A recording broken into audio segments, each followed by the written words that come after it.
അസ്സലാമു അലൈക്കും വറഹ്മത്തുള്ളാഹി വബറകാതുഹു. ബിസ്മില്ലാ അൽഹംദുലില്ലാ വസ്സലാത്തു വസ്സലാമു അലാ റസൂലില്ലാ. കേരളത്തിലെ നവോത്ഥാന പ്രവർത്തനങ്ങൾക്ക് ചുക്കാൻ പിടിച്ച ഒരു പ്രസ്ഥാനമാണ് മുജാഹിദ് പ്രസ്ഥാനം. പ്രസംഗങ്ങൾ കൊണ്ട്, എഴുത്തുകൾ കൊണ്ട് ആളുകളെ ചിന്തിപ്പിക്കുകയും അള്ളാഹുവിൻ്റെ ഗ്രന്ഥത്തിലേക്ക്, റസൂലുള്ളാഹി സ്വല്ലല്ലാഹു അലൈഹി വസല്ലമയുടെ സുന്നത്തിലേക്ക് ജനങ്ങളെ ക്ഷണിച്ചുകൊണ്ട് അഹോരാത്രം മുജാഹിദ് പണ്ഡിതന്മാർ പണിയെടുത്തിട്ടുണ്ട്. ആ പണ്ഡിതന്മാരുടെ പേരുകൾ പരിശോധിച്ചാൽ ഒരുപാട് പേരുകൾ നമുക്ക് പറയാൻ സാധിക്കും. കേരളത്തിലെ വൈജ്ഞാനികമായിട്ടുള്ള മേഖലകളിൽ ഒരുപാട് സംഭാവനകൾ അർപ്പിച്ച ഒരു മഹാപണ്ഡിതനാണ് അമാനി മൗലവി റഹിമഹുല്ല. അദ്ദേഹത്തിൻ്റെ പേരിലേക്ക് ചേർത്തുകൊണ്ടാണ് അമാനി തഫ്സീർ എന്ന ബൃഹത്തായിട്ടുള്ള ഗ്രന്ഥം മലയാളക്കരയിൽ നിലനിൽക്കുന്നത്. അതിന് പുറമെ വേറെയും വൈജ്ഞാനികമായ ഒരുപാട് കൃതികൾ അദ്ദേഹം രചിച്ചിട്ടുണ്ട്. ആ കൃതികളിലൂടെയൊക്കെ വളരെ ഭംഗിയായിക്കൊണ്ട് ഇസ്ലാമിക ആദർശം എന്താണ് എന്ന് മലയാളക്കരയെ പഠിപ്പിച്ച ഒരു മഹാനായ പണ്ഡിതനാണ് അമാനി മൗലവി റഹിമഹുല്ല. അദ്ദേഹം മുസ്ലിം കൈരളിക്ക് വിലപ്പെട്ട സംഭാവനയായി നൽകിയ ഗ്രന്ഥങ്ങളിലൂടെ, അതിൻ്റെ താളുകളിലൂടെ ഇന്ന് ചർച്ചയായിക്കൊണ്ടിരിക്കുന്ന ജിന്ന്, സിഹർ, കണ്ണേറ് പോലെയുള്ള വിഷയങ്ങളിൽ എന്താണ് മുജാഹിദ് പ്രസ്ഥാനത്തെ അല്ലെങ്കിൽ മുസ്ലിം കൈരളിയെ ഇദ്ദേഹം പഠിപ്പിച്ചത് എന്ന് ഏതൊരാൾക്കും അറിയാൻ താല്പര്യമുണ്ടാകും. ആ അധ്യാപനങ്ങളിലൂടെ, ആ എഴുത്തുകളിലൂടെ നമുക്ക് സഞ്ചരിക്കാം. അദ്ദേഹം എന്താണ് ഈ വിഷയസംബന്ധമായി പറഞ്ഞിട്ടുള്ളത് എന്ന് നമുക്ക് പഠിക്കാം. ഇസ്ലാമിക ജീവിതം എന്ന് പറയുന്ന അമാനി മൗലവി റഹിമഹുല്ലയുടെ ഗ്രന്ഥത്തിൽ അതിലെ 431 പേജിൽ അദ്ദേഹം എഴുതി, ഇബ്നു അബ്ബാസ് നബി സല്ലല്ലാഹു അലൈഹി വസല്ലമയിൽ നിന്നും ഉദ്ധരിക്കുന്നു, ആരെങ്കിലും അള്ളാഹുവിനെ സ്മരിക്കാൻ ഉപയുക്തമായ വല്ല കാര്യത്തിനും വേണ്ടിയല്ലാതെ ജ്യോതിശാസ്ത്രത്തിൽ നിന്നും വല്ലതും പകർത്തിയാൽ ഒരു വക സിഹറാണ് അയാൾ പകർത്തിയത്. ജ്യോത്സ്യൻ പ്രശ്നം വെക്കുന്നവനാണ്, പ്രശ്നം വെക്കുന്നവൻ മാരണക്കാരനാണ്, മാരണക്കാരൻ അവിശ്വാസിയാണ്. റുസൈൻ. എല്ലാത്തരം മാരണവിദ്യകളും കൺകെട്ടും ചെപ്പടി വിദ്യകളും ഗൂഢോത്രങ്ങളും സിഹറിൽ ഉൾപ്പെടുന്നു. അതേ പുസ്തകത്തിൻ്റെ 428 പേജിൽ അമാനി മൗലവി റഹിമഹുല്ല തുടർന്ന് എഴുതുന്നുണ്ട്, നബി സല്ലല്ലാഹു അലൈഹി വസല്ലം ആരെങ്കിലും ഒരു ജ്യോത്സ്യൻ്റെ അടുക്കൽ ചെന്ന് അയാളോട് വല്ലതിനെക്കുറിച്ചും ചോദിക്കുകയും എന്നിട്ട് ജ്യോത്സ്യൻ പറഞ്ഞത് വിശ്വസിക്കുകയും ചെയ്താൽ അവൻ്റെ 40 ദിവസത്തെ നമസ്കാരം സ്വീകരിക്കപ്പെടുന്നതല്ല. മുസ്ലിം. മറഞ്ഞ കാര്യത്തെപ്പറ്റി, അത് ഭൂതമോ ഭാവിയോ വർത്തമാനമോ ആകട്ടെ, സംസാരിക്കുകയും എന്തെങ്കിലും കളങ്ങളോ കരുക്കളോ മറ്റോ ഉപയോഗിച്ച് പ്രശ്നം നോക്കുകയും ചെയ്യുന്ന എല്ലാവരും ഈ ഹദീസിൽ ഉപയോഗിച്ചിട്ടുള്ളതും ജ്യോത്സ്യൻ എന്ന് പരിഭാഷപ്പെടുത്തിയിട്ടുള്ളതുമായ അറാഫ് എന്ന പദത്തിൻ്റെ അർത്ഥപരിധിയിൽ ഉൾപ്പെടുന്നു. അവരുടെ സൂത്രത്തിന് കണക്കുനോക്കൽ, മഷിനോട്ടം, ഇസ്മിൻ്റെ പണി, മന്ത്രവാദം എന്നിങ്ങനെ എന്തു പേര് പറഞ്ഞാലും ശരി. ഇവിടെ ഈ ഒരു ഉദ്ധരണി വായിക്കുമ്പോൾ ഒരു സംശയം വന്നേക്കാം, 40 ദിവസത്തെ നമസ്കാരം സ്വീകരിക്കപ്പെടാത്തതിൽ കവിഞ്ഞുകൊണ്ട് മറ്റെന്തെങ്കിലും ദോഷം അതിലുണ്ടോ എന്നുള്ള വിഷയം അമാനി മൗലവി റഹിമഹുല്ല തന്നെ ഇസ്ലാമിക ജീവിതം എന്ന് പറയുന്ന പുസ്തകത്തിലെ 431 പേജിൽ തുടർന്ന് എഴുതുന്നുണ്ട്. അതിങ്ങനെ വായിക്കാം. നബി സല്ലല്ലാഹു അലൈഹി വസല്ലം ആരെങ്കിലും പ്രശ്നക്കാരനെ സമീപിച്ച് അയാൾ പറഞ്ഞത് വിശ്വസിച്ചു, അല്ലെങ്കിൽ ആർത്തവകാലത്ത് ഭാര്യയെ സംഭോഗം നടത്തി, അല്ലെങ്കിൽ സ്വന്തം ഭാര്യയെ ഗുദരതിക്ക് ഉപയോഗിച്ചു, എന്നാൽ മുഹമ്മദിന് അവതീർണമായതിൽ ഖുർആനിൽ നിന്ന് അവൻ വ്യതിചലിച്ചു പോയി. അഹ്മദ്, അബൂദാവൂദ്. അപ്പോൾ ഇവിടെ അമാനി മൗലവി റഹിമഹുല്ലയുടെ ഇത്തരം ഉദ്ധരണികൾ വായിച്ചു കഴിഞ്ഞാൽ സ്വാഭാവികമായിട്ടും ഉണ്ടാകാൻ സാധ്യതയുള്ള ഒരു സംശയമാണ്, ജ്യോത്സ്യന്മാർ പറയുന്ന കാര്യങ്ങളൊക്കെ എങ്ങനെയാണ് അത് ഒത്തുവരുന്നത് എന്ന്. ചില കാര്യങ്ങളൊക്കെ ജ്യോത്സ്യന്മാർ പറയുന്നത് ശരിയാകാറുണ്ടല്ലോ എന്ന് സാധാരണക്കാരായിട്ടുള്ള ആളുകൾ പറയാറുണ്ട്. അതിനുള്ള മറുപടിയും അമാനി മൗലവി റഹിമഹുല്ല അതേ ഗ്രന്ഥത്തിലൂടെ ഉദ്ധരിക്കുന്നുണ്ട്. ഇസ്ലാമിക ജീവിതം 430 പേജിൽ അമാനി മൗലവി റഹിമഹുല്ല എഴുതുകയാണ്, ആയിഷ റളിയല്ലാഹു അൻഹ ചില ആളുകൾ നബി സല്ലല്ലാഹു അലൈഹി വസല്ലമയോട് പ്രശ്നക്കാരെ പറ്റി ചോദിച്ചു. അപ്പോൾ അവിടുന്ന് പറഞ്ഞു, അവർ ഒന്നുമല്ല. അവർ പറഞ്ഞു, അള്ളാഹുവിൻ്റെ ദൂതരെ, ചില അവസരങ്ങളിൽ അവർ ചിലതൊക്കെ പറയുന്നത് ശരിയാകുന്നുണ്ടല്ലോ. നബി സല്ലല്ലാഹു അലൈഹി വസല്ലം പറഞ്ഞു, ശരിയാകുന്ന ആ വാക്ക് ജിന്ന് കവർന്നെടുത്ത് അതിൻ്റെ ബന്ധുവിൻ്റെ ചെവിയിൽ കോഴി കുറുകുന്ന പോലെ കുറുകി മന്ത്രിച്ചു കൊടുക്കുന്നതാണ്. 100-ലധികം കള്ളം അതിൽ കൂട്ടിച്ചേർത്തിട്ടുണ്ടാകും. ബുഖാരി, മുസ്ലിം.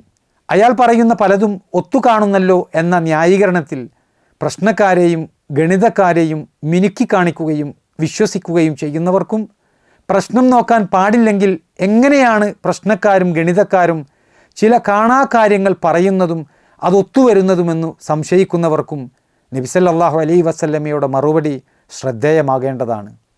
ഇത്രയും കാര്യങ്ങൾ നബി സല്ലല്ലാഹു അലൈഹി വസല്ലമയിൽ നിന്നുള്ള ഹദീസ് ഉദ്ധരിച്ചുകൊണ്ട് അമാനി മൗലവി റഹ്മത്തുള്ളാഹി പഠിപ്പിക്കുമ്പോൾ വീണ്ടും ചില സംശയങ്ങൾ കടന്നു വന്നേക്കാം. പിശാച് മനുഷ്യരെ സഹായിക്കുന്നതുമായി ബന്ധപ്പെട്ടുകൊണ്ട് അത് സ്വീകരിക്കുന്നതിലെ അപകടം എത്രമാത്രമുണ്ട് എന്നുള്ളതിനെക്കുറിച്ചുമൊക്കെയുള്ള ഒരു ശരിയായിട്ടുള്ള ഒരു ധാരണ ഒരു വിശ്വാസിയെ സംബന്ധിച്ചിടത്തോളം ഉണ്ടാകേണ്ടതുണ്ട്. ഗൈബ് അത് അള്ളാഹുവിന് മാത്രം അറിയുന്ന ഒരു വിഷയം. സൃഷ്ടികളെ പിശാച് സഹായിക്കുന്നു എന്ന് പറയുമ്പോൾ ഇത്തരം വിഷയങ്ങളിൽ ഗൈബിയായിട്ടുള്ള ഒരു സഹായം പിശാചിൽ നിന്ന് മനുഷ്യന് ലഭിക്കും എന്നതല്ലേ എന്നുള്ള സംശയത്തിനും അമാനി മൗലവി റഹ്മത്തുള്ളാഹിയുടെ അധ്യാപനം നമുക്ക് വായിക്കാൻ സാധിക്കും. ഇസ്ലാമിക ജീവിതം അതിലെ 428 പേജ് മുതൽ 430 വരെയുള്ള പേജുകളിൽ നമുക്ക് കാണാം. ഭാവിയെ സംബന്ധിച്ചിടത്തോളം ഏതെങ്കിലും ചില കാര്യങ്ങളെ അടിസ്ഥാനമാക്കി ലോക സമ്പ്രദായമനുസരിച്ച് ചില അനുമാനങ്ങൾ സ്വരൂപിക്കാനേ സൃഷ്ടികൾക്ക് കഴിയൂ. നാളെ ഇത്ര മണിക്ക് മഴ പെയ്യുമെന്നോ മറ്റന്നാൾ ഇന്നയാൾ വെള്ളത്തിൽ മുങ്ങി മരിക്കുമെന്നോ ആർക്കും കൃത്യമായും ഉറപ്പായും പറയുക സാധ്യമല്ല തന്നെ. ഇതുപോലെ തന്നെയാണ് വർത്തമാന ഭൂതങ്ങളിൽ പഞ്ചേന്ദ്രിയങ്ങൾക്കപ്പുറമുള്ള കാര്യത്തിലും ഊഹാനുമാനങ്ങൾ നടത്തുന്നതിൽ എല്ലാവരും ഒരുപോലെയല്ലെന്ന് പറയാം. ഓരോരുത്തൻ്റെയും ബുദ്ധിക്കും ചിന്തക്കും അറിവിനും പുറമെ ഓരോരുത്തർക്കും ഉപയോഗപ്പെടുത്താൻ കഴിയുന്ന മാർഗങ്ങളുടെ ഏറ്റക്കുറവനുസരിച്ച് അനുമാനങ്ങൾ ശരിയായും തെറ്റായും പുലർന്നെന്നു വരാം. ഉദാഹരണമായി, ഒരാളുടെ ജ്വരം 2 ദിവസം കൊണ്ട് സുഖപ്പെടുമോ ഇല്ലയോ എന്നതിൽ ഡോക്ടർമാരുടെ നിഗമനമായിരിക്കും ഒത്തുവരിക. പല ഡോക്ടർമാരുടെയും അഭിപ്രായങ്ങൾക്കെതിരായി ചിലപ്പോൾ ഒരു വിഡ്ഢി പറഞ്ഞതനുസരിച്ചും സംഭവിച്ചു കൂടായികയില്ല.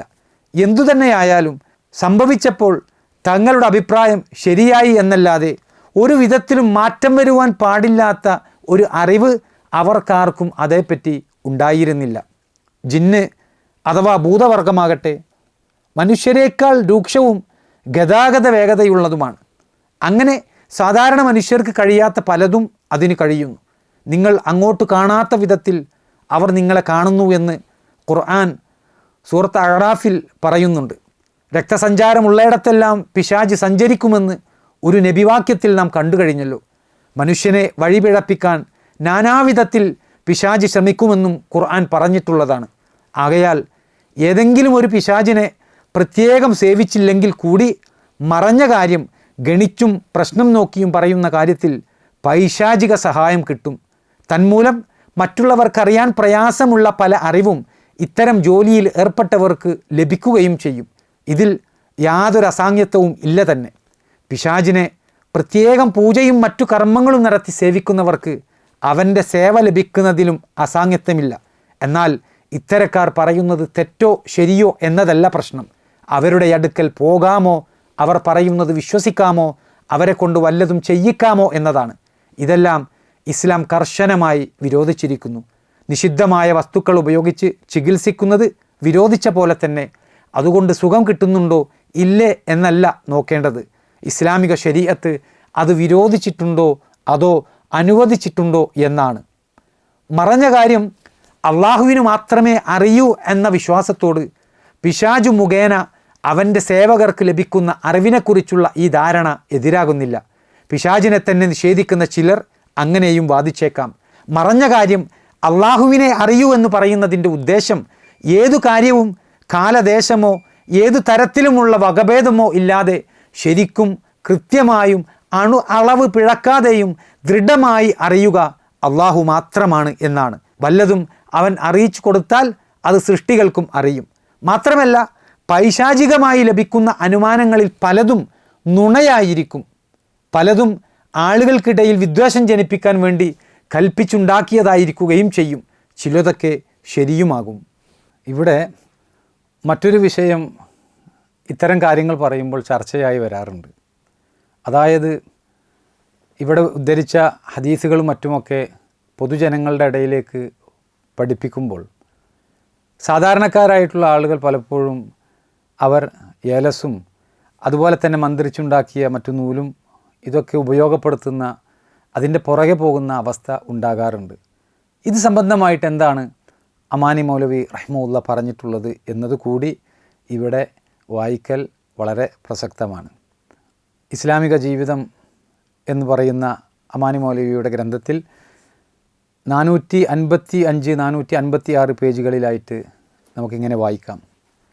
അബ്ദുല്ലാഹി ഇബ്നു മസ്ഊദിൻ്റെ ഭാര്യ സൈനബ് റളിയല്ലാഹു അൻഹ, അബ്ദുള്ള സൈനബിൻ്റെ ഭർത്താവ് എൻ്റെ കഴുത്തിൽ ഒരു നൂൽ കണ്ടു. ഇതെന്താണ്? അദ്ദേഹം ചോദിച്ചു. അതെനിക്ക് മന്ത്രിച്ചു കിട്ടിയ ഒരു നൂലാണെന്ന് പറഞ്ഞു. അദ്ദേഹം അത് വാങ്ങി പൊട്ടിച്ചു കളഞ്ഞു. തുടർന്ന് ഇപ്രകാരം പറയുകയും ചെയ്തു: അബ്ദുള്ളയുടെ വീട്ടുകാർക്ക് ഷിർക്ക് ആവശ്യമില്ല. മന്ത്രവും ഉറുക്കും മാരണവുമൊക്കെ ഷിർക്കാണെന്ന് റസൂൽ തിരുമേനി സല്ലല്ലാഹു അലൈഹി വസല്ലം പറയുന്നത് ഞാൻ കേട്ടിട്ടുണ്ട്. ഞാൻ പറഞ്ഞു, താങ്കൾ എന്താണ് ഇങ്ങനെ പറയുന്നത്? എൻ്റെ കണ്ണു വേദനിച്ച് നീരൊഴുകിക്കൊണ്ടിരുന്നു. ഞാൻ ആ യഹൂദിയുടെ അടുക്കൽ ചെന്ന് അദ്ദേഹം അതിലൊന്ന് മന്ത്രിച്ചാൽ അതങ്ങ് സുഖപ്പെടുകയും ചെയ്യും. അപ്പോൾ അബ്ദുള്ള പറഞ്ഞു, അത് പിശാചിൻ്റെ പണിയാണ്. അവൻ അവൻ്റെ കൈ കൊണ്ട് കണ്ണിലൊന്ന് കുത്തും, എന്നിട്ട് മന്ത്രിച്ചാൽ അതങ്ങ് മാറ്റിത്തരികയും ചെയ്യും. നിനക്ക് റസൂൽ പറയാറുണ്ടായിരുന്ന പോലെ ഇപ്രകാരം പറഞ്ഞാൽ മതിയായിരുന്നു. മനുഷ്യരുടെ നാഥ, നീ കഷ്ടതയകറ്റി നിർത്തണമേ, രോഗം സുഖപ്പെടുത്തി തരണമേ. നീയാണ് സുഖപ്പെടുത്തുന്നവൻ. നീ സുഖപ്പെടുത്താതെ ശമനമില്ല. യാതൊരു അസുഖവും ബാക്കി നിർത്താത്ത സുഖപ്പെടുത്തലാണ് എനിക്ക് വേണ്ടത്. അബൂ ദാവൂദ്. ഇത് വായിച്ചു കഴിഞ്ഞാൽ ചിലർക്കുണ്ടാകുന്ന ഒരു സംശയമാണ്, അങ്ങനെയാണ് എങ്കിൽ എല്ലാ അസുഖങ്ങൾക്കും പ്രാർത്ഥിച്ചാൽ മാത്രം മതിയില്ലേ? നമ്മൾ എന്തിന് ഡോക്ടറുടെ അടുക്കൽ പോകണം എന്ന ഒരു വസ്വാസ് ചില ആളുകൾ ഇത്തരം ഹദീസുകൾ ഉദ്ധരിക്കുമ്പോൾ പ്രചരിപ്പിക്കാറുണ്ട്. അമാനി മൗലവി റഹ്മത്തുള്ളാഹി ഇത് സംബന്ധമായിട്ട് എഴുതിയ കാര്യം തീർച്ചയായും നമ്മൾ വായിക്കേണ്ടതാണ്. ഇസ്ലാമിക ജീവിതം എന്ന് പറയുന്ന പുസ്തകത്തിൽ പേജ് 449 അമാനി മൗലവി റഹ്മത്തുള്ളാഹി ഉദ്ധരിക്കുന്നു, നബി സല്ലല്ലാഹു അലൈഹി വസല്ലം അള്ളാഹു രോഗവും ചികിത്സയും നിശ്ചയിച്ചിരിക്കുന്നു. എല്ലാ രോഗത്തിനും അവൻ ഔഷധം സൃഷ്ടിച്ചിട്ടുണ്ട്. അതിനാൽ നിങ്ങൾ ചികിത്സ ചെയ്യിക്കണം. നിഷിദ്ധമായതുകൊണ്ടൊന്നും ചികിത്സ ചെയ്യിക്കരുത്. അബൂ ദാവൂദ്. ഇവിടെ മറ്റൊരു സംശയം കടന്നു വരാം. നബി സല്ലല്ലാഹു അലൈഹി വസല്ലമയുടെ ജീവിതത്തിൽ എന്തെങ്കിലുമൊക്കെ അസുഖം ബാധിച്ചാൽ മന്ത്രിച്ചുകൊണ്ടുള്ള ചികിത്സ നബി സല്ലല്ലാഹു അലൈഹി വസല്ലമ സ്വയം നിർവഹിച്ചിരുന്നു എന്ന വിഷയം. ഇതുമായി ബന്ധപ്പെട്ട് അമാനി മൗലവി റഹ്മത്തുള്ളാഹി എഴുതുകയാണ്. ഇസ്ലാമിക ജീവിതം എന്ന് പറയുന്ന പുസ്തകത്തിൽ പേജ് 450, 451. ആയിഷ റളിയല്ലാഹു അൻഹ, നബി സല്ലല്ലാഹു അലൈഹി വസല്ലമക്ക് അസുഖമുണ്ടായാൽ അവിടുന്ന് മുഅവ്വദത്തുകൾ ചൊല്ലി ദേഹത്തിൽ ഊതുകയും കൈകൊണ്ട് തടവുകയും ചെയ്യാറുണ്ടായിരുന്നു. നബി സല്ലല്ലാഹു അലൈഹി വസല്ലമയുടെ മരണത്തിൽ കലാശിച്ച ആ വേദന മൂലം അവിടുന്ന് വിഷമിച്ചപ്പോൾ അവിടുന്ന് ചൊല്ലി ഊതാറുണ്ടായിരുന്ന മുഅവ്വദത്തുകൾ ഞാൻ ചൊല്ലി ഊതുകയും അവിടുത്തെ കൈകൊണ്ട് തന്നെ സ്വന്തം ശരീരത്തിൽ തടവിക്കൊടുക്കുകയും ചെയ്തിരുന്നു. ബുഖാരി, മുസ്ലിം. മുസ്ലിമിൻ്റെ ഒരു നിവേദനത്തിൽ തിരുമേനി സല്ലല്ലാഹു അലൈഹി വസല്ലം അവിടുത്തെ കുടുംബത്തിൽ ആർക്കെങ്കിലും സുഖക്കേട് ബാധിച്ചാൽ മുഅവ്വദത്തുകൾ ഓതി അയാളെ ഊതിയിരുന്നുവെന്ന് കൂടിയുണ്ട്. മുഅവ്വദത്ത് എന്നാൽ കഷ്ടതകളിൽ നിന്നും അള്ളാഹുവിൽ അഭയം പ്രാപിക്കുകയും രക്ഷ തേടുകയും ചെയ്യുന്ന വാക്യങ്ങൾ എന്നാണ് അർത്ഥം. അഊദു, നഊദു പോലെയുള്ള വാക്കുകൾ കൊണ്ടായിരിക്കും ആ തേട്ടം. തഅവ്വുദ് എന്നും ഇസ്തിആദത്ത് എന്നും ഇതിന് പറയുന്നു. ഖുർആനിലെ അവസാനത്തെ 2 സൂറകളായ അൽ ഫലഖ്, അന്നാസ് എന്നിവയ്ക്ക് മുഅവ്വദത്തൈനി എന്ന് പറയാറുണ്ട്. ഇവയുടെ തൊട്ടുമുമ്പുള്ള സൂറ അൽ ഇഖ്ലാസ് കൂടി ചേർത്ത് മുഅവ്വദാത്ത്, മുഅവ്വദത്തുകൾ എന്നും പറയാറുണ്ട്. ഈ ഹദീസിൽ പറഞ്ഞ മുഅവ്വദാത്ത് ഈ 3 സൂറകളും തന്നെയാണ്. വായ കൊണ്ട് ഓതിയത്, അല്ലെങ്കിൽ ചൊല്ലിയത് ആളിലേക്ക് ബാധിപ്പിക്കുകയാണ് ഊത്ത് കൊണ്ടുദ്ദേശിക്കുന്നത്. ചിലർ ഏതു മന്ത്രത്തെയും ആക്ഷേപിക്കുന്നതും കേൾക്കാം. അത് ശരിയല്ല. ഹദീസുകൾ തള്ളിക്കൊണ്ടേ അവർക്കതിന് കഴിയൂ. ചില ദിക്കറുകളും ദുആകളും കൊണ്ട് നബി സല്ലല്ലാഹു അലൈഹി വസല്ലം മന്ത്രം ചെയ്തതായി വേറെയും ഹദീസുകളിൽ കാണാം. എന്നാൽ ഇന്നത്തെ മന്ത്രവാദികളുടേതുപോലൊരു മന്ത്രപ്പണി ആയിരുന്നില്ല അതെന്ന് പ്രത്യേകം മനസ്സിലാക്കേണ്ടതുണ്ട്. ഇവിടെ മന്ത്രവുമായി ബന്ധപ്പെട്ട വിഷയം പറയുമ്പോൾ ഇസ്ലാമിക ലോകത്തെ പണ്ഡിതന്മാർ എന്ത് നിബന്ധനകളാണ് ഒരാൾ മന്ത്രിക്കുകയാണ് എങ്കിൽ ശ്രദ്ധിക്കേണ്ടത് എന്ന വിഷയം അമാനി മൗലവി റഹ്മഉള്ള അതേ ഗ്രന്ഥത്തിൽ പഠിപ്പിക്കുന്നുണ്ട്. ഇസ്ലാമിക ജീവിതം എന്ന ഗ്രന്ഥത്തിൽ നമുക്ക് ആ കാര്യവും കാണാം. പേജ് 453, 454. ഔഫ് ബിൻ മാലിക് റളിയല്ലാഹു അൻഹു: ഞങ്ങൾ ജാഹിലിയ കാലത്ത് മന്ത്രം നടത്താറുണ്ടായിരുന്നു. റസൂൽ തിരുമേനി സല്ലല്ലാഹു അലൈഹി വസല്ലമയോട് അതിനെപ്പറ്റി അഭിപ്രായം ചോദിച്ചപ്പോൾ അവിടുന്ന് പറഞ്ഞു, നിങ്ങളുടെ മന്ത്രം എനിക്ക് കാട്ടിത്തരിക. ഷിർക്കില്ലാത്ത മന്ത്രത്തിന് ഒരു തകരാറുമില്ല. മുസ്ലിം. ഇസ്ലാമിക ജീവിതം എന്ന ഗ്രന്ഥത്തിൽ 450 പേജിൽ അമാനി മൗലവി റഹ്മഉള്ള എഴുതുന്നുണ്ട്, 3 ഉപാധികളാണ് മന്ത്രം അനുവദനീയമാകാൻ പണ്ഡിതന്മാർ ഐക്യകണ്ഠേന നിശ്ചയിച്ചിട്ടുള്ളത്. 1. അള്ളാഹുവിൻ്റെ വചനമോ ഗുണമോ നാമമോ വിശേഷണങ്ങളോ ഉപയോഗിച്ചുകൊണ്ടായിരിക്കുക. 2. അറബിയോ അർത്ഥം അറിയുന്നതോ ആവുക. 3. മന്ത്രം സ്വയം ഫലിക്കുകയില്ല, അള്ളാഹു ഫലിപ്പിച്ചാൽ മാത്രമേ ഫലിക്കൂ എന്ന് വിശ്വസിക്കുക. ഫത്ഹുൽ ബാരി. മന്ത്രവുമായി ബന്ധപ്പെട്ട ഇത്തരം അധ്യാപനങ്ങൾ നമ്മൾ കാണുമ്പോൾ ശാരീരികമായിട്ടുള്ള അസുഖങ്ങൾക്ക് മന്ത്രം ഉപയോഗിച്ചതിന് വല്ല രേഖയുമുണ്ടോ എന്നുള്ള ഒരു സംശയത്തിന് പഴുതുണ്ട്. അമാനി മൗലവി റഹ്മഉള്ള ആ കാര്യം കൂടി വ്യക്തമായി പഠിപ്പിക്കുന്നു. ഇസ്ലാമിക ജീവിതത്തിലെ 452 പേജിൽ നമുക്കിങ്ങനെ വായിക്കാം. അലി റളിയല്ലാഹു അൻഹു: ഒരു രാത്രി നമസ്കാരത്തിനിടയിൽ കൈ നിലത്തു വച്ചപ്പോൾ റസൂൽ തിരുമേനി സല്ലല്ലാഹു അലൈഹി വസല്ലമയെ ഒരു തേൾ കുത്തി. അവിടുന്ന് ചെരുപ്പെടുത്ത് അതിനെ കൊന്നു. നമസ്കാരം കഴിഞ്ഞു പോകുമ്പോൾ തിരുമേനി സല്ലല്ലാഹു അലൈഹി വസല്ലം പറഞ്ഞു, ഈ തേൾ ഒരു ശപിക്കപ്പെട്ട ജീവി തന്നെ. നമസ്കരിക്കുന്നവനെയോ അല്ലാത്തവനെയോ നബിയെയോ നബി അല്ലാത്തവനെയോ ഒന്നും അത് വിടുന്നില്ല. പിന്നീട് കുറച്ച് ഉപ്പും വെള്ളവും വരുത്തി അതൊരു പാത്രത്തിലാക്കി കൈവിരൽ കുത്തുകൊണ്ടിടത്ത് തടവിക്കൊണ്ടും മുഅവ്വദത്തൈനി ഓതി മന്ത്രിച്ചുകൊണ്ടും അതൊഴിച്ചുകൊണ്ടിരുന്നു അവിടുന്ന്. ബൈഹഖി. ഈ ഹദീസുകളൊക്കെ കേൾക്കുമ്പോൾ അത് നബി സല്ലല്ലാഹു അലൈഹി വസല്ലമയുടെ മുഅ്ജിസത്താണ് എന്ന് ഇതൊക്കെ നിഷേധിക്കുന്ന ആളുകൾ പറയാറുണ്ട്. അതുകൊണ്ട് തന്നെ നബി സല്ലല്ലാഹു അലൈഹി വസല്ലമയിൽ നിന്ന് ദീൻ നേർക്കുനേരെ പഠിച്ച സഹാബികൾ ഇങ്ങനെ ഏതെങ്കിലും രൂപത്തിൽ ചികിത്സിച്ചതായി മന്ത്രിച്ചതായി പ്രാമാണികമായി സ്ഥിരപ്പെട്ടു വന്ന രേഖകളുണ്ടോ എന്നുള്ളത് അതും അമാനി മൗലവി റഹ്മഉള്ള വിശദീകരിച്ച നമുക്ക് വിവരിച്ചു തന്ന ഭാഗമാണ്. അതിങ്ങനെ വായിക്കാം. അതേ ഗ്രന്ഥത്തിൽ 452, 453 പേജുകളിൽ നമുക്കിത് വായിക്കാം. അബൂ സഈദിൽ ഖുദ്രി ഉദ്ധരിച്ച ഒരു നീണ്ട ഹദീസിൻ്റെ ചുരുക്കമാണിത്. ചില സഹാബികൾ ഒരു യാത്രയിൽ ഒരു കൂട്ടരുടെ അടുക്കൽ ചെന്നിറങ്ങി. അവർ ഇവരെ സൽക്കരിച്ചില്ല. അങ്ങനെ ഇരിക്കുമ്പോൾ അവരുടെ തലവന് വിഷബാധയേറ്റു. അവരിൽ ചിലർ നിങ്ങളുടെ കൂട്ടത്തിൽ മന്ത്രമറിയുന്ന ആരെങ്കിലുമുണ്ടോ എന്ന് അന്വേഷിച്ച് സഹാബികളെ സമീപിച്ചു. അങ്ങനെ പ്രതിഫലം തരണമെന്ന വ്യവസ്ഥയിൽ കൂട്ടത്തിൽ ഒരാൾ പോയി ഫാത്തിഹ മന്ത്രിക്കുകയും മുറികളിൽ ഉമിനീർ പുരട്ടുകയും ചെയ്തു. തൽക്ഷണം അയാൾക്ക് സുഖമായി. പിന്നീട് അവർ റസൂൽ തിരുമേനി സല്ലല്ലാഹു അലൈഹി വസല്ലമയുടെ അടുക്കൽ വന്നു വിവരം പറഞ്ഞു. അപ്പോൾ അവിടുന്ന് പറഞ്ഞു, നിങ്ങൾ ചെയ്തത് ശരിയായി, ഭാഗിച്ചെടുത്തുകൊള്ളുക, എനിക്കും തരിക ഒരു വിഹിതം. ഈ വലിയ ഹദീസ് ബുഖാരിയിലും മുസ്ലിമിലുമുള്ളതാണ്. ഈ ഹദീസ് ഉദ്ധരിച്ച ശേഷം ഷേഖ് ഇബ്നുൽ ഖയ്യിം റഹ്മഉള്ള സാദുൽ മആദിൽ പറയുന്നു, ചില വാക്കുകൾക്ക് തന്നെ പ്രത്യേകതകളും ഫലങ്ങളുമുണ്ട്. എങ്കിൽ പിന്നെ എല്ലാ വാക്കുകളേക്കാളുമേറെ സൃഷ്ടികളേക്കാൾ അള്ളാഹുവിനുള്ള ശ്രേഷ്ഠത പോലെ ലോകരക്ഷിതാവ് ശ്രേഷ്ഠത നൽകിയ അവൻ്റെ വാക്കുകളുടെ കാര്യമോ? താഴെ കൊടുക്കുന്ന ഹദീസും ഈ അഭിപ്രായത്തോടൊപ്പം അദ്ദേഹം ഉദ്ധരിച്ചിരിക്കുന്നു. അലി റളിയല്ലാഹു അൻഹു നബി സല്ലല്ലാഹു അലൈഹി വസല്ലമ പറഞ്ഞിരിക്കുന്നു, ഏറ്റവും നല്ല ശമനൌഷധം ഖുർആനാകുന്നു. ഇബ്നു മാജ. ജാബിർ റളിയല്ലാഹു അൻഹു നബി സല്ലല്ലാഹു അലൈഹി വസല്ലം മന്ത്രം പാടില്ലെന്ന് പറഞ്ഞപ്പോൾ അംർ ബിൻ ഹസ്മിൻ്റെ കൂട്ടർ വന്ന് പറഞ്ഞു, അള്ളാഹുവിൻ്റെ ദൂതരെ, തേൾ കുത്തിയാൽ പ്രയോഗിക്കുന്ന ഒരു മന്ത്രമുണ്ടായിരുന്നു ഞങ്ങളുടെ വശം. അങ്ങ് മന്ത്രം നിരോധിച്ചിരിക്കുകയാണല്ലോ. തുടർന്ന് അവരത് നബി സല്ലല്ലാഹു അലൈഹി വസല്ലമക്ക് കാട്ടിക്കൊടുത്തു. അപ്പോൾ അവിടുന്ന് പറഞ്ഞു, ഇതിൽ ഒരു തകരാറും ഞാൻ കാണുന്നില്ല. നിങ്ങൾക്കാർക്കെങ്കിലും തൻ്റെ സഹോദരന് ഉപകാരം ചെയ്യാൻ കഴിയുമെങ്കിൽ ചെയ്തു കൊള്ളുക. മുസ്ലിം. ഈ ഹദീസുകളൊക്കെ നമുക്ക് അറിയിച്ചു തരുന്നത് മന്ത്രിക്കലും മന്ത്രിച്ചു കൊടുക്കലുമൊക്കെ ഒരു സൽക്രമമാണ്, നബി സല്ലല്ലാഹു അലൈഹി വസല്ലമ പ്രോത്സാഹിപ്പിച്ച ഒരു കാര്യമാണ് എന്ന്.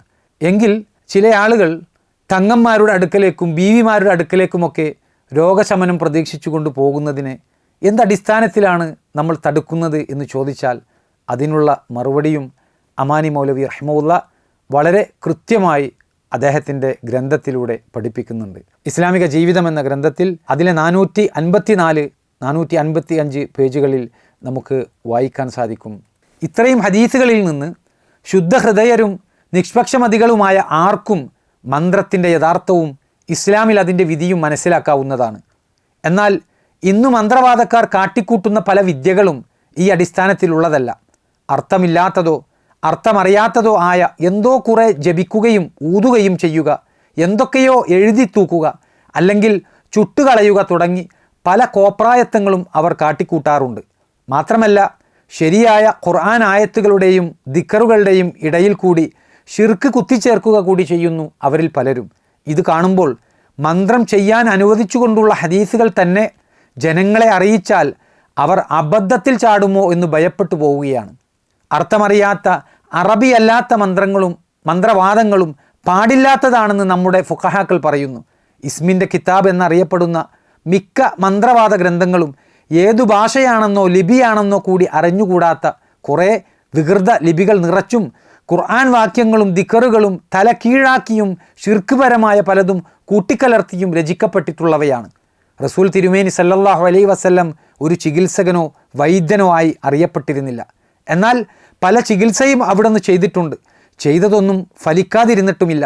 അവിടുന്ന് ചിലപ്പോൾ മരുന്നുകൊണ്ട് മാത്രം ചികിത്സിക്കും, ചിലപ്പോൾ ദിക്ർ, ദുആ, ഖുർആൻ എന്നിവ കൊണ്ട് ചികിത്സ നടത്തും. മരുന്നും മന്ത്രവും ഒരുമിച്ച് ചെയ്തിട്ടുള്ളതായും കാണാം. ദിക്ർ, ദുആ, ഖുർആൻ എന്നിവ മുഖേനയുള്ള ചികിത്സ കൊണ്ട് കാര്യമുണ്ടാകണമെങ്കിൽ ചികിത്സകന് താൻ ഉപയോഗിക്കുന്ന ദിക്ർ, ദുആ, ഖുർആൻ സൂക്തം എന്നിവയുടെ അർത്ഥവും രോഗവും അവയും തമ്മിലുള്ള പൊരുത്തവും അറിഞ്ഞിരിക്കണം. മാത്രമല്ല അയാൾ ശുദ്ധനും ഭക്തനുമായിരിക്കുക കൂടി വേണം. എന്തുകൊണ്ടെന്നാൽ പ്രാർത്ഥനയും ഭക്തിയുമാണ് ആ ചികിത്സയുടെ അടിസ്ഥാനം തന്നെ. ഹദീസുകളിൽ കാണുന്നതോ അതിനോട് തികച്ചും സാമ്യം പുലർത്തുന്നതോ ആയ മന്ത്രങ്ങളും പ്രാർത്ഥനകളും ഉപയോഗിക്കുകയാണ് വേണ്ടത്. അല്ലാത്ത പക്ഷം അബദ്ധത്തിൽ വീഴാൻ സാധ്യതയുണ്ട്. നബി സല്ലല്ലാഹു അലൈഹി വസല്ലം ചികിത്സക്ക് ഉപയോഗിച്ച മരുന്നുകളും ഉരുവിട്ട വാക്യങ്ങളുമാണ് ഏറ്റവും ആദ്യം പഠിക്കേണ്ടത്. എങ്കിൽ പിന്നെ സിഹിറിൻ്റെ ഗ്രന്ഥക്കെട്ടുകൾ പേറി നടക്കേണ്ടി വരില്ല. മന്ത്രത്തോടും അതുപോലുള്ള ചികിത്സയോടും മിക്കവാറും 2 തരത്തിലുള്ള സമീപനമാണ് ആളുകൾക്കുള്ളത്. ഒന്ന്, തീരെ അവിശ്വസിക്കുക. ഖുർആൻ കൊണ്ടുള്ള മന്ത്രമോ മാമൂൽ മന്ത്രമോ ഏതായാലും ഈ സമീപനക്കാർക്ക് അതിൽ വിശ്വാസമുണ്ടാവില്ല. മാത്രമല്ല അവർക്കതിനോടൊക്കെ പുച്ഛവുമായിരിക്കും. ഏത് മന്ത്രവാദിയുടെയും പിന്നാലെ പോകുന്നവരാണ് 2ാം തരക്കാർ. 1ാം വിഭാഗക്കാർ പരിഷ്കാരത്തിൻ്റെ പേരിലാണ് അവരുടെ സമീപനം സ്വീകരിക്കുന്നതെങ്കിൽ 2ാം തരക്കാർ അജ്ഞതയും അന്ധവിശ്വാസവും കാരണം വഞ്ചിക്കപ്പെടുകയാണ് ചെയ്യുന്നത്. സത്യവിശ്വാസിയായ ഒരു മുസ്ലിമിനെ സംബന്ധിച്ചിടത്തോളം കരണീയമായിട്ടുള്ളത് രോഗം വന്നാൽ മരുന്നുപയോഗിച്ച് ചികിത്സിക്കുകയും അതോടൊപ്പം ഹദീസുകളിൽ വന്ന ദിക്കറുകളും ദുആകളും മുഖേന ആത്മീയമായ ശാന്തി നേടുകയാണ്. സൂറത്ത് ഫലക്കിൻ്റെ വ്യാഖ്യാനത്തിൽ അമാനി മൗലവി തഫ്സീറിൽ ഇത്ര കൂടി കാര്യങ്ങൾ അമാനി മൗലവി ഇത് സംബന്ധമായി പഠിപ്പിച്ചിട്ടുള്ളത് നമുക്ക് കാണാൻ സാധിക്കും. അമാനി മൗലവി റഹ്മത്തുള്ള സൂറത്ത് ഫലക്കിൻ്റെ തഫ്സീറിൽ എഴുതുകയാണ്, സിഹിറുകാരെ കൊണ്ടും മന്ത്രവാദക്കാരെ കൊണ്ടുമുണ്ടാകുന്ന ദോഷങ്ങളും അവർ നടത്തുന്ന പൈശാചിക പ്രവർത്തനങ്ങളും അധികം വിസ്തരിച്ചു പറയേണ്ടതില്ല. രോഗം മാറ്റുവാൻ, ഭാഗ്യം സിദ്ധിക്കുവാൻ, അന്യനു ആപത്തു നേരിടുവാൻ, തമ്മിൽ പിണക്കമുണ്ടാക്കുവാൻ, അങ്ങനെ പലതിൻ്റെ പേരിലും ഹോമം, ജപം, മുട്ടറുക്കൽ, ഉറുക്ക്, മന്ത്രം, ജ്യോത്സ്യം എന്നിങ്ങനെ പലതും നടത്തി അവർ ജനങ്ങളെ ചൂഷണം ചെയ്യുന്നു. അസ്മായിൻ്റെ പണിക്കാർ, ത്വൽസമാത്തുകാർ എന്നിങ്ങനെയുള്ള അറബി പേരുകളിൽ അറിയപ്പെടുന്നവരും ഇതിൽ ഉൾപ്പെടുന്നവർ തന്നെ. ഇവർ തങ്ങളുടെ മന്ത്രതന്ത്രങ്ങളിൽ ചില ഖുർആൻ വചനങ്ങളും ദിക്കറുകൾ മുതലായവയും കൂട്ടിക്കലർത്തുന്നത് കൊണ്ട് ഇതിൽ നിന്ന് ഒഴിവാകുന്നതല്ല. വേണമെങ്കിൽ ഈ സൂറത്ത് തന്നെയും ഓതിക്കൊണ്ട് കെട്ടുകളിൽ മന്ത്രിക്കുന്ന അവരുടെ കെടുതലിൽ നിന്ന് തന്നെ അവരറിയാതെ അവർ അള്ളാഹുവിൽ ശരണം തേടിയെന്ന് വന്നേക്കും. അള്ളാഹുവിനെ വിളിച്ച് പ്രാർത്ഥിക്കുന്ന അതേ രൂപത്തിൽ തന്നെ അവർക്ക് പോലും അജ്ഞാതമായ ഏതോ ചില പേരുകൾ വിളിച്ച് പ്രാർത്ഥിക്കലും അർത്ഥം ഗ്രാഹ്യമല്ലാത്ത വാക്കുകൾ ഉരുവിടലും അവരുടെ പതിവാണ്. പിശാചിനെ സേവിക്കുകയും പൂജിക്കുകയും ചെയ്യുന്ന ചില മുസ്ലിം നാമധാരികളായ അവിശ്വാസികൾ തങ്ങളുടെ പൂജാകർമ്മങ്ങളിൽ ചിലപ്പോൾ സൂറത്തു യാസീൻ പോലെയുള്ള ഖുർആൻ്റെ ഭാഗങ്ങളും തൗഹീദിൻ്റെ കലിമയും മറ്റും ഉരുവിട്ടെന്നു വരും. പാമരന്മാരെ വഞ്ചിക്കുവാൻ വേണ്ടി പിശാച് ആസൂത്രണം ചെയ്യുന്ന അതിസമർത്ഥമായ പകിട്ട് വിദ്യകളത്രേ ഇതെല്ലാം. യഥാർത്ഥത്തിൽ ഇതൊക്കെ ഇസ്ലാമികമായിട്ടുള്ള അധ്യാപനങ്ങളിൽ ഉൾപ്പെടുന്നതാണ് എങ്കിൽ നബി സല്ലല്ലാഹു അലൈഹി വസല്ലം ഇത്തരം മന്ത്രങ്ങൾ ഉപയോഗപ്പെടുത്തിക്കൊണ്ട് ചികിത്സിക്കാൻ തൻ്റെ സ്വഹാബത്തിനെ പ്രോത്സാഹിപ്പിച്ചിട്ടുണ്ടോ എന്നുള്ളത് നമുക്കൊക്കെ അറിയാൻ ആഗ്രഹമുള്ള ഒരു ചോദ്യമായിരിക്കും. അമാനി മൗലവി റഹ്മത്തുള്ളാ അദ്ദേഹം എഴുതുകയാണ്, ഇസ്ലാമിക ജീവിതം 458 പേജ്. അബ്ദുള്ള മകൾ ഷിഫ റളിയല്ലാഹു അൻഹ: ഞാൻ ഹഫ്സ റളിയല്ലാഹു അൻഹയുടെ അടുക്കലായിരുന്നപ്പോൾ നബി സല്ലല്ലാഹു അലൈഹി വസല്ലം അവിടെ കടന്നു വന്നു. അവിടുന്ന് അന്നേരം പറഞ്ഞു, ഇവൾക്ക് എഴുത്തു പഠിപ്പിച്ചു കൊടുത്ത പോലെ നംലക്കുള്ള മന്ത്രവും നിനക്ക് പഠിപ്പിച്ചു കൊടുത്തുകൂടെ? അബൂദാവൂദ്. ഖുർആനും നബി സല്ലല്ലാഹു അലൈഹി വസല്ലമ പഠിപ്പിച്ച ഹദീസുകളുമൊക്കെ ഉപയോഗപ്പെടുത്തിക്കൊണ്ട് മന്ത്രിക്കുവാൻ ഇസ്ലാം അനുവാദം നൽകുന്നുണ്ട് എങ്കിൽ പിന്നെ എന്തുകൊണ്ട് ഖുർആൻ ഏലസാക്കി ഉപയോഗിക്കുന്നതിനെ എതിർക്കണം എന്നുള്ള വിഷയം അമാനി മൗലവി റഹ്മത്തുള്ളാ അക്കാര്യം പഠിപ്പിക്കുന്നത് നമുക്കിവിടെ വായിക്കാം. ഇസ്ലാമിക ജീവിതം എന്ന ഗ്രന്ഥത്തിൽ പേജ് 456, 487 അമാനി മൗലവി റഹ്മത്തുള്ളാ എഴുതുകയാണ്, ആയിഷ റളിയല്ലാഹു അൻഹ: ഞങ്ങളിൽ ഏതെങ്കിലും ഒരാൾക്ക് അസുഖം ബാധിച്ചാൽ റസൂൽ തിരുമേനി സല്ലല്ലാഹു അലൈഹി വസല്ലം അയാളെ കൈകൊണ്ട് തടവി അദ്ഹിബുൽ ബഅസ എന്ന പ്രാർത്ഥന ചൊല്ലാറുണ്ടായിരുന്നു. ബുഖാരി, മുസ്ലിം. ഈസബിന് ഹംസ റളിയല്ലാഹു അൻഹു: ഞാൻ അബ്ദുല്ലാഹിബിന് ഹുക്കൈമിൻ്റെ അടുക്കൽ ചെന്നപ്പോൾ അദ്ദേഹത്തിൻ്റെ ശരീരം ചുവന്നു കണ്ടു. ഞാൻ ചോദിച്ചു, താങ്കൾക്ക് വല്ല ഏലസും കെട്ടിക്കൂടെ? അദ്ദേഹം പറഞ്ഞു, അള്ളാഹു കാക്കട്ടെ, വല്ലവനും വല്ലതും കെട്ടിയാൽ അവൻ്റെ ചുമതല പിന്നെ ആ കെട്ടിയ വസ്തുവിനായിരിക്കും എന്ന് റസൂൽ സല്ലല്ലാഹു അലൈഹി വസല്ലം പറഞ്ഞിട്ടുണ്ട്. അബൂദാവൂദ്. അവനെ പിന്നെ ആ കെട്ടിയ വസ്തു എന്തോ അത് രക്ഷിക്കേണ്ടി വരും, അള്ളാഹു അവൻ്റെ സംരക്ഷണത്തിൽ നിന്നൊഴിയും എന്നർത്ഥം. മേൽപ്പറഞ്ഞ 2 ഹദീസുകളിൽ നിന്നുമായി മന്ത്രക്കാരുടെ ചരടും ഉറുക്കും മറ്റും സംബന്ധിച്ച് മനസ്സിലാക്കാമല്ലോ.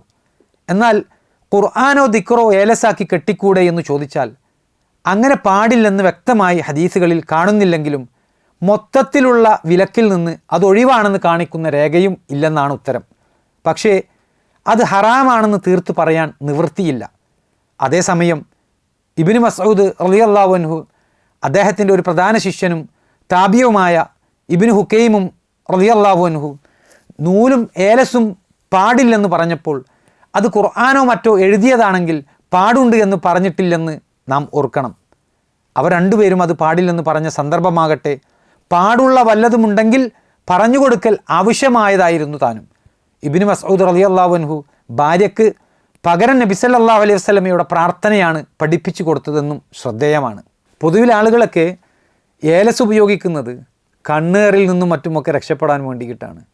യഥാർത്ഥത്തിൽ കണ്ണേറുമായി ബന്ധപ്പെട്ടുകൊണ്ട്, കണ്ണേറിൽ നിന്നുള്ള രക്ഷയുമായി ബന്ധപ്പെട്ടുകൊണ്ട് എന്തെങ്കിലും അധ്യാപനങ്ങൾ ഇസ്ലാമിലുണ്ടോ? മുജാഹിദ് പ്രസ്ഥാനത്തിലെ പണ്ഡിതന്മാർ ഇത് സംബന്ധമായി എന്താണ് പഠിപ്പിച്ചിട്ടുള്ളത് എന്നറിയൽ ഇതോടൊപ്പം അനിവാര്യമായിട്ടുള്ള ഒരു വിഷയമാണ്. അമാനി മൗലവി റഹിമഹുല്ലാ ഈ കാര്യം വളരെ കൃത്യമായി വിശദീകരിക്കുന്നത് നമുക്കിങ്ങനെ വായിക്കാം. ഇസ്ലാമിക ജീവിതം എന്ന ഗ്രന്ഥത്തിൽ പേജ് 457, 458 അസ്മാ ബിൻത് ഉമൈസ് റളിയല്ലാഹു അൻഹ നബി സല്ലല്ലാഹു അലൈഹി വസല്ലമയോട് ചോദിച്ചു, അള്ളാഹുവിൻ്റെ ദൂതരെ, ജഅഫറിൻ്റെ മക്കൾക്ക് കണ്ണേറ് പെട്ടെന്ന് ഫലിക്കുകയാണ്, ഞാൻ അവർക്ക് വേണ്ടി മന്ത്രം ചെയ്യിക്കട്ടെയോ? നബി സല്ലല്ലാഹു അലൈഹി വസല്ലമ മറുപടി പറഞ്ഞു, ശരി, അള്ളാഹുവിൻ്റെ വിധിയെ അതിജയിക്കുന്ന എന്തെങ്കിലും ഉണ്ടായിരുന്നെങ്കിൽ കണ്ണേറ് അതിനെ അതിജയിക്കുമായിരുന്നു. അഹ്മദ്, തുർമുദി, ഇബ്നു മാജ. ആയിഷ റളിയല്ലാഹു അൻഹ: നബി സല്ലല്ലാഹു അലൈഹി വസല്ലമ കണ്ണേറിനു മന്ത്രം ചെയ്യിക്കാൻ കൽപ്പിച്ചിരിക്കുന്നു. ബുഖാരി, മുസ്ലിം. അനസ് റളിയല്ലാഹു അൻഹു: കണ്ണേറ്, വിഷബാധ, നംല എന്നിവയ്ക്ക് മന്ത്രിക്കുന്നതിന് റസൂൽ തിരുമേനി സല്ലല്ലാഹു അലൈഹി വസല്ലം അനുവാദം നൽകിയിട്ടുണ്ട്. മുസ്ലിം. നംല എന്നാൽ ശരീരത്തിൽ ഒരു പ്രത്യേകതരം മുഴയോ വിക്കമോ ഉണ്ടാകുന്ന ഒരു രോഗമാണ്. ഈ വിഷയം പഠിപ്പിക്കുമ്പോൾ അമാനി മൗലവി റഹിമഹുല്ല മനുഷ്യരിൽ നിന്ന് മാത്രമല്ല ജിന്നുകളിൽ നിന്ന് കൂടി കണ്ണേറ് ഉണ്ടാകുന്നു എന്ന് പഠിപ്പിച്ചതായിട്ട് നമുക്ക് അതേ ഗ്രന്ഥത്തിൽ വായിക്കാൻ സാധിക്കും. ഇസ്ലാമിക ജീവിതം എന്ന ഗ്രന്ഥത്തിലെ 450 പേജ്. അബൂ സഈദിൽ ഖുദരി റളിയല്ലാഹു അൻഹു റസൂൽ തിരുമേനി സല്ലല്ലാഹു അലൈഹി വസല്ലം ജിന്നുകളിൽ നിന്നും ജിന്നുകളുടെയും മനുഷ്യരുടെയും കണ്ണേറിൽ നിന്നും അഭയം തേടുന്ന ചില വാക്യങ്ങൾ ചൊല്ലി പ്രാർത്ഥിക്കാറുണ്ടായിരുന്നു. മുഅവ്വദത്താനി സൂറത്തുൽ ഫലക്കും സൂറത്തുൻ നാസും അവതരിക്കുന്നതുവരെ. അവ അവതരിച്ചപ്പോൾ അവിടുന്ന് അത് രണ്ടും എടുക്കുകയും ബാക്കിയെല്ലാം ഒഴിവാക്കുകയും ചെയ്തു. തിർമിദി, ഇബ്നു മാജ. അസ്ഖലാനി പറയുന്നു, മുഅവ്വദത്താനി അൽ ഫലക്കും അന്നാസും കൊണ്ടേ പ്രാർത്ഥന പാടുള്ളൂവെന്ന് ഇതിനർത്ഥമില്ല. എല്ലാ ഉപദ്രവങ്ങളിൽ നിന്നും തിന്മകളിൽ നിന്നുമുള്ള രക്ഷാതേട്ടം അവയിൽ ഉൾപ്പെടുന്നത് കൊണ്ട് അവ മതി. മാത്രമല്ല മറ്റേതിനേക്കാളും ഉത്കൃഷ്ടവും ശ്രേഷ്ഠവും അവയാണ് എന്നേ അർത്ഥമുള്ളൂ. കാരണം ഇവയല്ലാത്തതുകൊണ്ടുള്ള അഭയ പ്രാർത്ഥനകളും ഹദീസിൽ വന്നിട്ടുണ്ട്. അങ്ങനെയാണ് എങ്കിൽ കണ്ണേറിനെക്കുറിച്ച് ഇവിടെ വായിച്ച കാര്യം നമ്മൾ പരിഗണിക്കുകയാണ് എങ്കിൽ കണ്ണേറ് എന്നത് അത് ബുദ്ധിക്ക് സ്വീകരിക്കാൻ കഴിയുന്ന ഒന്നല്ല എന്ന് പല ആളുകളും വാദിക്കുന്നത് ഈയിടെയായി ധാരാളം നമ്മൾ കേൾക്കുന്നു. എന്താണ് ഇത് സംബന്ധമായിട്ട് അമാനി മൗലവി റഹിമഹുല്ല പഠിപ്പിച്ചിട്ടുള്ളത്? അമാനി മൗലവി റഹിമഹുല്ല അദ്ദേഹത്തിൻ്റെ ഇസ്ലാമിക ജീവിതം എന്ന ഗ്രന്ഥത്തിലെ പേജ് 458, 459 പേജുകളിലായിട്ട് പറയുകയാണ്. കണ്ണേറിനെ പറ്റി അല്പം സംഗതികൾ ഇവിടെ പറയാം. കണ്ടതും കേട്ടതുമൊക്കെ കണ്ണേറിൻ്റെ ഫലമാണെന്ന് ധരിക്കുകയും അതിനുവേണ്ടി മന്ത്രവാദം നടത്തിക്കുകയും ചെയ്യുന്ന ചിലരുണ്ട്. അപ്രകാരം തന്നെ കണ്ണേറിനെ തന്നെ നിഷേധിക്കുകയും അങ്ങനെയൊന്നുണ്ടെന്ന് പറയുന്നവരെ വിഡ്ഢികളാക്കി ഗണിക്കുകയും ചെയ്യുന്നവരുമുണ്ട്. എന്നാൽ കണ്ണേറ് ഉണ്ടെന്ന് വ്യക്തമാക്കുന്ന ഹദീസുകൾ നാം കണ്ടു കഴിഞ്ഞു. അതിനാൽ ഹദീസിൽ വിശ്വസിക്കുന്നവർക്കാർക്കും തന്നെ അങ്ങനെയൊന്ന് ഇല്ലെന്ന് പറഞ്ഞുകൂടാ. ഇബ്നുൽ ഖയ്യിമിനെ ഉദ്ധരിച്ചുകൊണ്ട് നമുക്കിക്കാര്യം കൂടുതൽ മനസ്സിലാക്കാം. നാം മുമ്പ് ധരിച്ച അബൂ സഈദിൽ ഖുദരി റളിയല്ലാഹു അൻഹുയുടെ ഹദീസും മറ്റും ഓർമ്മിപ്പിച്ചുകൊണ്ട് ഇബ്നുൽ ഖയ്യിം പറയുന്നു, ബുദ്ധി കൊണ്ടും അറിവുകൊണ്ടും വളരെയൊന്നും അനുഗ്രഹിക്കപ്പെട്ടിട്ടില്ലാത്ത ചില ആളുകൾ കണ്ണേറ് നിഷേധിക്കുന്നുണ്ട്. അത് യഥാർത്ഥ്യമല്ല, വെറും ഊഹാപോഹമാണെന്നാണ് അവർ പറയുന്നത്. ബുദ്ധിയും അനുഭവജ്ഞാനവും മതപരമായ അറിവും കുറഞ്ഞ മൂഢന്മാരും മൂഢധാരണകളുടെ കട്ടിയേറിയ മറക്കകത്ത് കഴിയുന്നവരും അതേസമയം തൊലിക്കട്ടി കൂടിയവരുമാണവർ. മനസ്സിനെയോ ആത്മാവിനെയോ സംബന്ധിച്ചോ അവയുടെ ഗുണങ്ങളെയോ പ്രവർത്തനങ്ങളെയോ പ്രതിഫലനങ്ങളെയോ സംബന്ധിച്ചോ വിദൂര ജ്ഞാനമേ അവർക്കുള്ളൂ. ജാതി മതഭേദമന്യേ ഒരു സമുദായത്തിലെയും ബുദ്ധിമാന്മാർ കണ്ണേറ് നിഷേധിക്കുകയോ തള്ളുകയോ ചെയ്യുന്നവരല്ല. കണ്ണേറിൻ്റെ കാരണത്തെപ്പറ്റി അവർക്കിടയിൽ അഭിപ്രായ വ്യത്യാസമുണ്ടായിരിക്കാമെന്ന് മാത്രം. അമാനി മൗലവി റഹിമഹുല്ല എഴുതിയ അദ്ദേഹത്തിൻ്റെ വരികളിൽ നിന്ന് വളരെ വ്യക്തമാണ് പൈശാചികമായിട്ടുള്ള ഉപദ്രവങ്ങൾ അത് യാഥാർത്ഥ്യമാണ് എന്നുള്ളത്. പിശാചിനെ സംബന്ധിച്ചിടത്തോളം മനുഷ്യൻ്റെ ശരീരത്തിലൂടെ രക്തത്തിലൂടെ ശൈത്താൻ സഞ്ചരിക്കും എന്ന് നബി സല്ലല്ലാഹു അലൈഹി വസല്ലം പഠിപ്പിച്ച കാര്യം അമാനി മൗലവി റഹിമഹുല്ല ഉണർത്തുകയുണ്ടായി. അതുകൊണ്ട് തന്നെ പിശാച് മനുഷ്യനെ ബാധിക്കും, മനുഷ്യൻ്റെ ശരീരത്തിൽ പ്രവേശിക്കും എന്നുള്ളതിന് എന്ത് തെളിവാണ് ഇത് സംബന്ധമായിട്ട് അമാനി മൗലവി റഹിമഹുല്ല പഠിപ്പിക്കുന്നത് എന്നത് നമ്മൾ മനസ്സിലാക്കേണ്ട മറ്റൊരു പ്രധാനപ്പെട്ട വിഷയമാണ്. അമാനി മൗലവി റഹിമഹുല്ലയുടെ തഫ്സീർ സൂറത്തുൽ ബഖറയിലെ 275 ആയത്തിൻ്റെ വ്യാഖ്യാനത്തിൽ കാണാം. അമാനി മൗലവി റഹിമഹുല്ല പലിശ തിന്നുന്നവരെ പറ്റി എഴുതുകയാണ്. ബാധനിമിത്തം പിശാച് മറിച്ചു വീഴ്ത്തുന്നവൻ എഴുന്നേൽക്കുന്നത് പോലെയല്ലാതെ അവർ എഴുന്നേൽക്കുകയില്ല എന്നത്രേ അള്ളാഹു പറഞ്ഞത്. ഭ്രാന്തിനെ ഉദ്ദേശിച്ച് മസ് എന്ന് അറബികൾ പറയാറുണ്ടായിരുന്നു. ബാധ, സ്പർശനം എന്നൊക്കെയാണ് അതിന് വാക്കാർത്ഥം. പിശാചിൻ്റെ ബാധ നിമിത്തമാണ് ഭ്രാന്തുണ്ടാകുന്നത് എന്ന അവരുടെ ധാരണയിൽ നിന്നാണ് ഭ്രാന്തിനെ ഉദ്ദേശിച്ച് ആ വാക്ക് പ്രയോഗത്തിൽ വന്നത്. ആ ധാരണ അനുസരിച്ചുള്ള പ്രയോഗം മാത്രമാണ് പിശാച് മറിച്ചു വീഴ്ത്തുക എന്ന വാക്ക്. അഥവാ പിശാച് ആരെയും മറിച്ചു വീഴ്ത്തുന്നില്ല എന്ന് ചിലർ പറയുന്നു. പല കാരണങ്ങളാൽ ഈ അഭിപ്രായം അപ്പടി ശരിവെക്കുവാൻ ന്യായം കാണുന്നില്ല. ഇത്തരം വിഷയങ്ങളൊക്കെ മുസ്ലിങ്ങളെ പഠിപ്പിക്കുമ്പോൾ ചില ആളുകൾ, പ്രത്യേകിച്ച് അമാനി മൗലവി റഹിമഹുല്ല കണ്ണേറുമായി ബന്ധപ്പെട്ടുകൊണ്ട് ഇബ്നുൽ ഖയ്യിം റഹിമഹുല്ലയെ ഉദ്ധരിച്ചുകൊണ്ട് പറഞ്ഞ ചില വിഡ്ഢികളായിട്ടുള്ള ആളുകൾ, ഹദീസ് നിഷേധികളായിട്ടുള്ള ആളുകൾ അവർ പറയാറുണ്ട്, ഇതൊക്കെ പഠിപ്പിക്കുമ്പോൾ പിശാചിനെ കൂടുതലായി ഭയക്കുന്ന അവസ്ഥയാണ് വിശ്വാസികളിൽ ഉണ്ടാവുക എന്നുള്ളതാണ്. എന്താണ് ഇത് സംബന്ധമായിട്ട് അമാനി മൗലവി റഹ്മത്തുള്ളാഹിക്ക് വിശദീകരിക്കാനുള്ളത്, അല്ലെങ്കിൽ ഇതുമായി ബന്ധപ്പെട്ട എന്ത് അധ്യാപനമാണ് അമാനി മൗലവി റഹ്മത്തുള്ളാഹി അദ്ദേഹത്തിൻ്റെ ഗ്രന്ഥരചനയിൽ ഉൾപ്പെടുത്തിയിട്ടുള്ളത് എന്ന് നമുക്ക് അതറിയേണ്ടതുണ്ട്. അതിങ്ങനെ വായിക്കാം. സൂറത്തുൽ അഹ്റാഫിലെ 201, 202 ആയത്തുകളുടെ വ്യാഖ്യാനത്തിൽ അമാനി മൗലവി റഹ്മത്തുള്ളാഹി ഇപ്രകാരം എഴുതി. ചില പരമാർത്ഥങ്ങൾ ഇവിടെ ഓർമ്മിക്കുന്നത് നന്ന്. ഒരാൾക്ക് അള്ളാഹുവിനെക്കുറിച്ചുള്ള ബോധവും ഭയഭക്തിയും എത്ര കണ്ടുണ്ടോ അത്ര കണ്ട് അവൻ പിശാചിൻ്റെ ചതിയെക്കുറിച്ച് ഭയപ്പെടുന്നവനും പിശാചിൽ നിന്നുള്ള രക്ഷയ്ക്കു വേണ്ടി അള്ളാഹുവിനോട് പ്രാർത്ഥിക്കുന്നവനുമായിരിക്കും. ഒരാൾക്ക് പിശാചിൻ്റെ കെണിയിൽ അകപ്പെടുന്നതിനെക്കുറിച്ച് ഭയമില്ലെങ്കിൽ അതിനുള്ള കാരണം അവൻ്റെ വിശ്വാസദാർഢ്യമോ മറ്റേതെങ്കിലും ഉത്കൃഷ്ട ഗുണമോ അല്ല. ഒന്നുകിൽ അള്ളാഹുവിൻ്റെയും റസൂലിൻ്റെയും വചനങ്ങളിൽ വേണ്ടത്ര വിശ്വാസമില്ലായ്മ, അഥവാ അദൃശ്യ സൃഷ്ടികളായ ജിന്നുവർഗത്തെയും അവരിൽപ്പെട്ട പിശാചുക്കളെയും നിഷേധിക്കുന്നവരായിരിക്കുക. അതല്ലെങ്കിൽ പിശാചിൻ്റെ ദുർമന്ത്രങ്ങൾക്കൊരിക്കലും വിധേയനാകാത്തവണ്ണം പ്രവാചകന്മാരെ പോലെയോ അതിലും ഉപരിയായോ ഉന്നത നിലവാരത്തിലുള്ള ആളാണ് താനെന്ന ഒരു അഹങ്കാരം, രണ്ടിലൊന്നായിരിക്കും അതിന് കാരണം ഏതായാലും ശരി, അത്തരക്കാരുടെ ഹൃദയമാണ് നിഷ്പ്രയാസം പിശാചിന് സ്വൈരവിഹാരം നടത്തുവാൻ ഏറ്റവും ഉതകുന്ന രംഗം. അവനെക്കൊണ്ട് എന്തു ചെയ്യിക്കുവാനും എന്തു പറയിക്കുവാനും പിശാചിനു നിരുപാധികം സാധ്യമാണല്ലോ.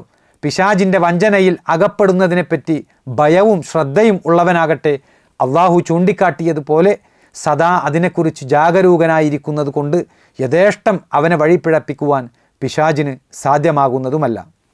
അമാനി മൗലവി റഹ്മത്തുള്ളാഹി പഠിപ്പിച്ച ഇത്തരം വിഷയങ്ങളൊക്കെ നമ്മൾ പരിഗണിച്ചു കഴിഞ്ഞാൽ തീർച്ചയായിട്ടും ഇതെല്ലാം മറച്ചു വെക്കാൻ വേണ്ടി ഇത്തരം ചർച്ചകളൊന്നും മുജാഹിദ് പ്രസ്ഥാനത്തിൻ്റെ ഇടയിൽ കൊണ്ടുവരരുത് എന്നൊക്കെ ആവശ്യപ്പെടുമ്പോൾ യഥാർത്ഥത്തിൽ മതപരമായിട്ടുള്ള ഒരു വിജ്ഞാനം മറച്ചു വെക്കുന്നതിൻ്റെ പരിധിയിലാണ് അതെല്ലാം ഉൾപ്പെടുന്നത്.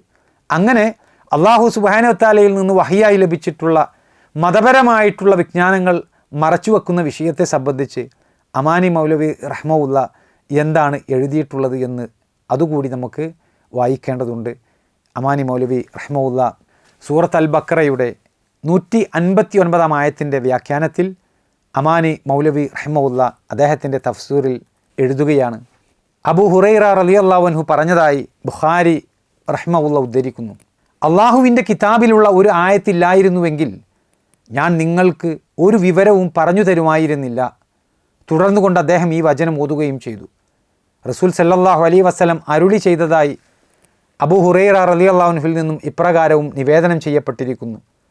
ആരോടെങ്കിലും ഒരറിവിനെക്കുറിച്ച് ചോദിക്കപ്പെട്ടിട്ട് അവനത് ശരിക്കു പറഞ്ഞു കൊടുക്കാതെ മറച്ചു വെക്കുന്ന പക്ഷം ഖിയാമത്തു നാളിൽ അവന് അഗ്നിയാലുള്ള ഒരു കടിഞ്ഞാണിടപ്പെടുന്നതാകുന്നു. അബൂദാവൂദ്, തിർമുദി. അബൂ ഉമാമ റളിയല്ലാഹു അൻഹുവിൽ നിന്നും നിവേദനം ചെയ്യപ്പെട്ട ഒരു നബി വചനത്തിൽ ഇപ്രകാരം വന്നിരിക്കുന്നു: നിശ്ചയമായും അള്ളാഹുവും അവൻ്റെ മലക്കുകളും ആകാശങ്ങളിലും ഭൂമിയിലുള്ളവരും മാളത്തിലുള്ള ഉറുമ്പ് പോലും ജനങ്ങൾക്ക് നല്ല കാര്യം പഠിപ്പിക്കുന്ന ആളുടെ മേൽ അനുഗ്രഹം നേരുന്നതാണ്. തിർമുദി. ജനങ്ങൾക്ക് വേണ്ടപ്പെട്ട കാര്യങ്ങൾ പഠിപ്പിക്കുന്നവർക്ക് ലഭിക്കുന്നതായി നബി സല്ലല്ലാഹു അലൈഹി വസല്ലം പ്രസ്താവിച്ച ഈ മഹാഭാഗ്യത്തിൻ്റെ നേരെ വിപരീത ഫലമാണ് അറിവുണ്ടായിട്ടും അത് മൂടിവെക്കുന്നവർക്ക് അള്ളാഹു ഈ വചനത്തിൽ താക്കീതു ചെയ്തിരിക്കുന്നത്. മതവിജ്ഞാനങ്ങൾ പഠിപ്പിക്കുകയും ചെയ്യാതിരിക്കുന്നതിനേക്കാൾ കടുത്ത അക്രമമാണല്ലോ അറിഞ്ഞിട്ടും പിന്നെയും കൽപ്പിച്ചു കൂട്ടി അത് മൂടിവെക്കുന്നത്. അള്ളാഹുവിനോടും വേദഗ്രന്ഥത്തോടും ജനങ്ങളോടും സ്വന്തം ആത്മാവിനോടും ചെയ്യുന്ന കടുത്ത വഞ്ചനയും അനീതിയുമാണത്. അതുകൊണ്ട് അതുമൂലം നേരിടുന്ന ഭവിഷ്യത്തും അതിഭയങ്കരമായിരിക്കും.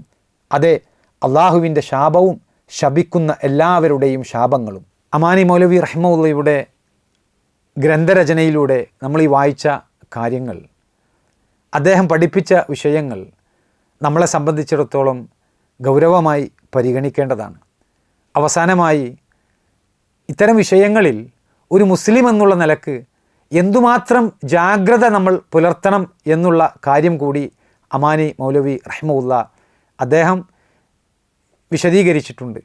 ആ കാര്യം കൂടി നമുക്ക് വായിച്ചുകൊണ്ട് ഇന്നത്തെ ഈ ഒരു പ്രോഗ്രാം നമുക്ക് അവസാനിപ്പിക്കാം. സൂറത്ത് ഫലക്കിൻ്റെ വ്യാഖ്യാനത്തിൽ അമാനി മൗലവി റഹ്മത്തുള്ളാഹിയുടെ തഫ്സീറിൽ അദ്ദേഹം എഴുതുകയാണ്, മനുഷ്യ സ്വഭാവങ്ങൾ, ചൂടും തണുപ്പും പോലെയുള്ള പ്രകൃതി മാറ്റങ്ങൾ, വീട്, വാഹനം തുടങ്ങിയ ഉപകരണങ്ങൾ ആദിയായവയൊന്നും തന്നെ ഇതിൽ നിന്നൊഴിവില്ല. പിശാച്, ദുഷ്ടജന്തുക്കൾ, രോഗങ്ങൾ മുതലായവയുടെ കാര്യം പറയേണ്ടതുമില്ല. ഇങ്ങനെയുള്ള കണക്കറ്റ ദോഷങ്ങളിൽ ചിലതെല്ലാം മനുഷ്യൻ്റെ മുൻകരുതൽ കൊണ്ടോ പ്രതിരോധ നടപടി കൊണ്ടോ ഒഴിവായെന്നു വരാം. കഴിയുന്നത്ര സൂക്ഷ്മത ഉണ്ടായിരിക്കൽ ആവശ്യമാണ്. എന്നാൽ അതും ഫലപ്രദമായി തീരുന്നത് അള്ളാഹുവിൻ്റെ സഹായത്തോടെ മാത്രമായിരിക്കും. മിക്കതിൽ നിന്നും രക്ഷ ലഭിക്കുന്നതിൽ മനുഷ്യർക്കോ മറ്റു വല്ലവർക്കോ ഒരു പങ്കും ഉണ്ടായിരിക്കുകയുമില്ല. ഇത്രയും പറഞ്ഞതിൽ നിന്ന് ഈ വാക്യത്തിൻ്റെ വൈപുല്യവും പ്രാധാന്യവും ഊഹിക്കാമല്ലോ. നബി സല്ലല്ലാഹു അലൈഹി വസല്ലം തിരുമേനിയുടെ ഹദീസുകൾ പരിശോധിച്ചാൽ ഈ വസ്തുത കൂടുതൽ മനസ്സിലാക്കാവുന്നതാണ്.